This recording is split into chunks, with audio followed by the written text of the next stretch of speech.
Hi Leo, welcome to your quantum reading.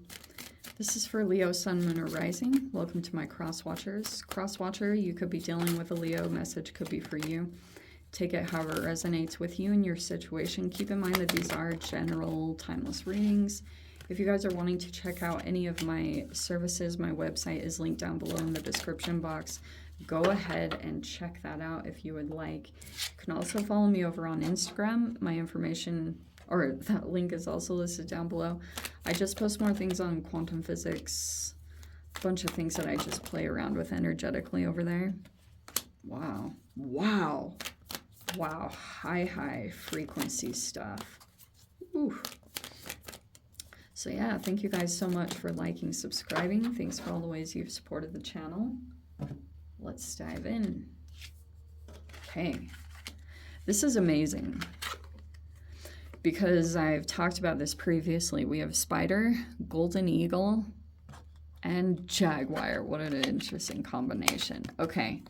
You've got connection and shadow, enlightenment and success, charisma and shamanic gifts. This is amazing. Okay.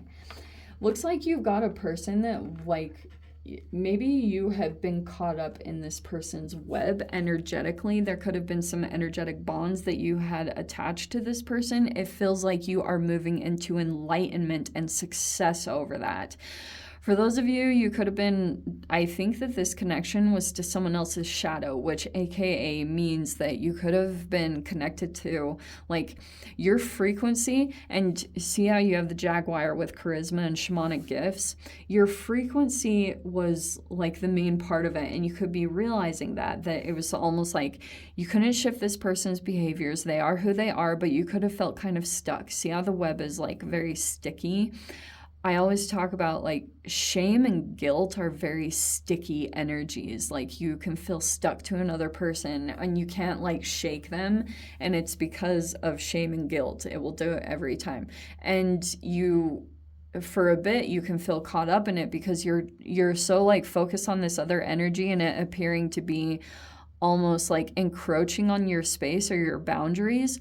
And then once you figure out how to go internal and shift your energy, you'll come into this empowerment or enlightenment that it was really just about you and coming into a higher frequency all along, which is all about that self-empowerment, you know, and breaking codependencies that you could have been like, okay, yeah, this person doesn't control my, like, energetic state unless I allow them to. And then, but it was all about, since we have shamanic gifts, some of you guys could be doing certain things with your health even to come into a different frequency. This is pretty amazing, actually. This antimatter is kind of fascinating because you have, okay, it almost feels like this. So there's the antimatter. Yeah, that almost feels like it could have been, something about it could have felt almost like it wasn't really tangible, or you couldn't totally figure out a part of it. Because antimatter, it's kind of like a reflection of an opposite manifestation in the 3D plane. So it's something that hasn't quite come into the tangible or into the 3D yet. So it's almost like, that's why I felt like this was happening. Oh, it's a lack of concretion in a particular event. Wow, this is so crazy. Some of you guys could have been dealing with some kind of energy, and for a while you were still trying to figure out what your next manifestation would look like. Maybe, and you have to do all these specific things with yourself and your vibration to kind of come into, like, let a manifestation come together, the pieces of it.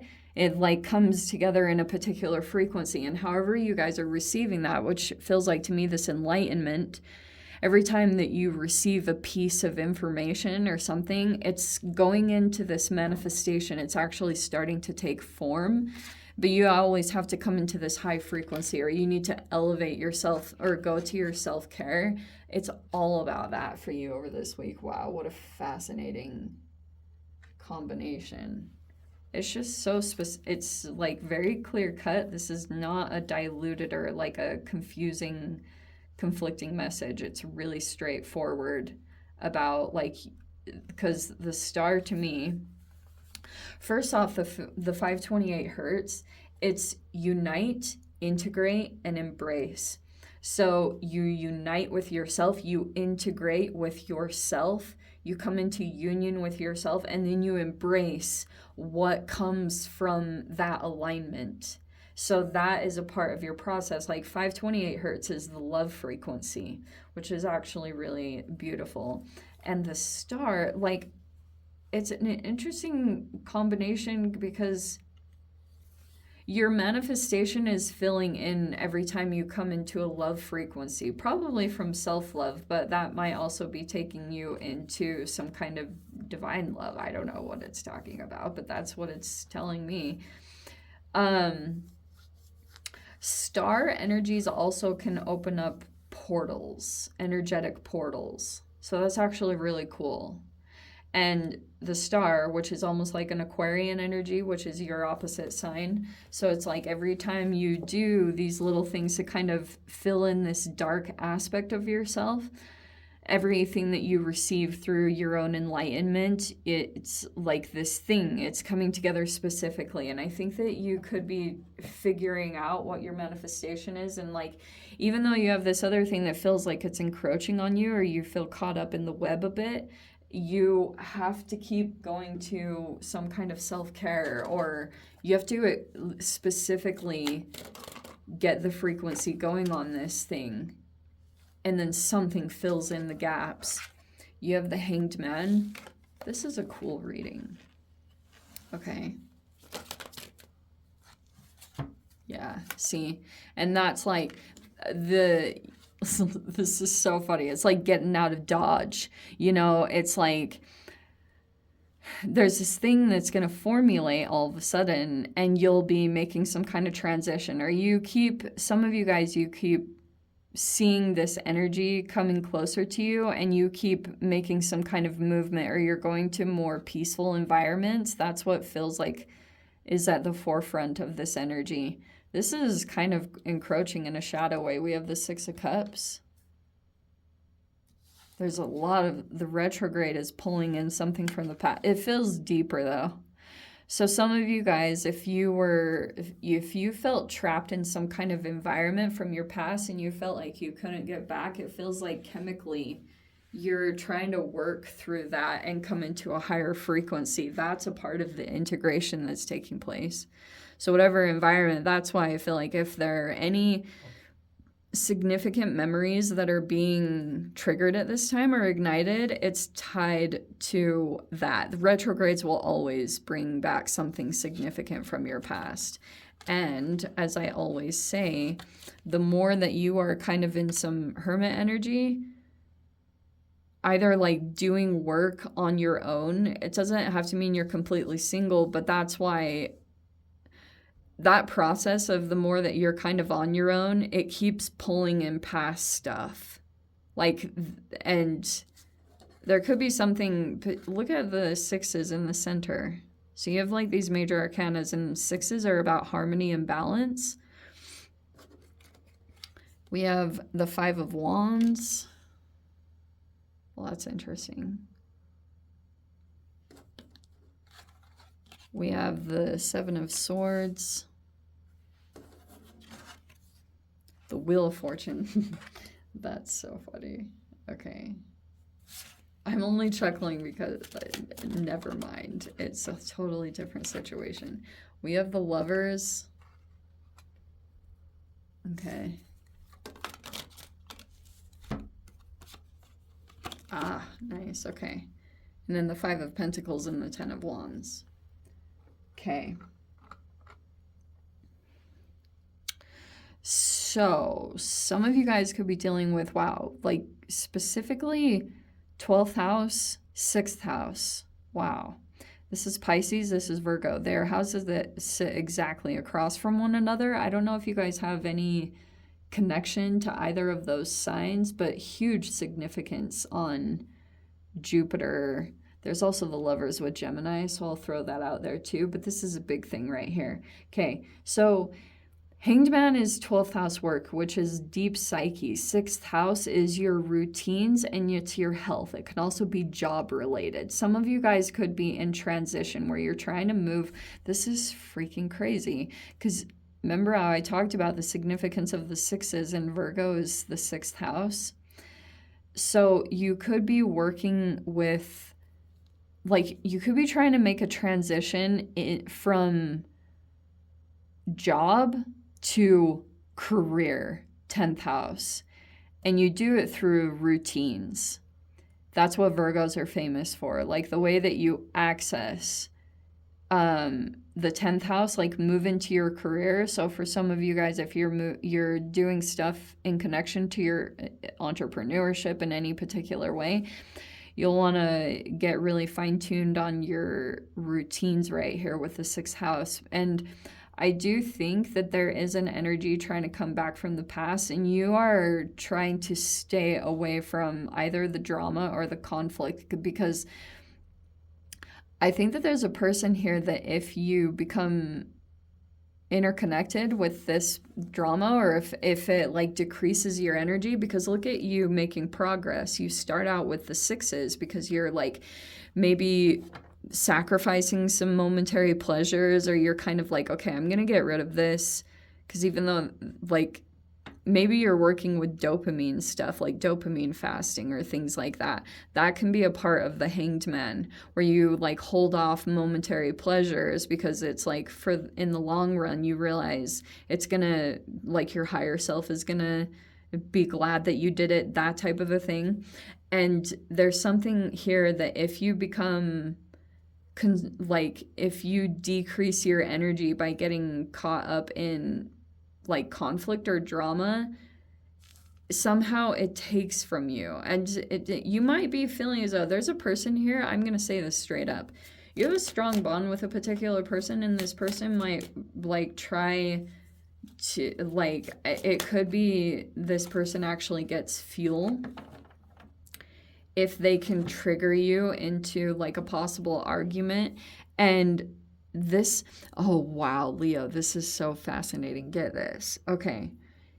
If you're dealing with some kind of connection, because some of you guys, it could be romance, but the Lovers is like, there's a very particular mirroring going on with some kind of dynamic. And every time the Lovers comes in, it's like, yeah, great. It could be romance. You also do these little energetic like check-ins with yourself when you're dealing with a person that deliberately comes forward in your reality. So here's this person, it like, you guys kind of link up and you're doing this work through the interaction. And it might not feel so pleasant with the 5 of Wands, because there's either like opposing ideals, or this is just like really freaking annoying, because whatever this is, this 5 of Wands is like you and a person might not see eye to eye right now. And I would say that's probably the case. There can be something here about trying to like, you know, intervene or give unsolicited advice. That could be the case. Or just in general, you and a person just might not be getting along too well. And here's the part of it too. As long as you can stay out of that, okay, I think that luck will continue to go in your favor. And that might also be why there's an energy coming forward towards you, because like the more lucky you're getting or the better things are going for you, there's a person here that might try to do something either strategic or kind of underhanded to try to knock you off from your high rolling little progress with the Wheel of Fortune. And what will happen is like this other person, if they tried to do something shady or underhanded, it's already depleting their energy or taking from them. And you need to like keep touch of your high vibration. And I feel like for those of you, there's something here with the 5 of Pentacles and the 10 of Wands where I don't know if you're like rejecting or abandoning yourself in some way. And that could be turning into some kind of burden. And I would probably say one of the biggest lessons here is like, don't take on other people's burdens. That will have a huge karmic backlash. Seriously, it really does. Because like this 5 of Pentacles could be that you're, you know, maybe feeling rejected or left out from some particular energy. And it's saying like don't get in the middle of it, you know, like stay focused on yourself, because this is a lot of internal process. The Hermit is like introspection. And that's why I feel like it's coming in. This Mercury retrograde just could have brought up, it could be miscommunications. They're all across the board, but just know, like, I don't know, there's a human.